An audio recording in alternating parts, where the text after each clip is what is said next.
Soy, paano nga ba ako rerespetuhin ng babae? Paano mamimaintain yung attraction ng babae sa'yo? Paano mamimaintain yung dynamic ng relationship ninyong dalawa? Makinig ka mabuti ha. Napakasimple lang. Walk away. Kapag hindi mo kaya mag-walk away sa mga bagay na binabastos ka niya o sa mga bagay na hindi mo nagugustuhan sa pag-uugali niya, wala ka ng kapangyarihan.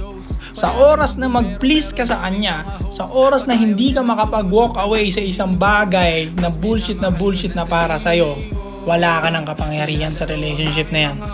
Wala ka ng power sa kanya.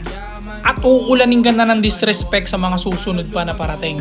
Tandaan mo, sa oras na hindi ka na makapag-walk away dahil gustong-gusto mo na siya at piniplease mo na siya, tapos ka na. Walk away is the only power that we have. Kahit gaano pa karami ang pera mo, kahit gaano ka pa kagwapo, kung hindi mo kaya mag-walk away, tapos ka pa rin. Tandaan ninyo, ang lalaking kayang mag-walk away anytime na dinidisrespect siya, isang lalaking hindi kayang kontrolin ng kahit sino mang tao. At kapag hindi ka kayang kontrolin ng babae, sinasabi ko sa'yo, mananatiling attracted siya sa'yo. Dahil yun ang gustong-gusto ng mga babae, ang lalaking hindi nila nakokontrol.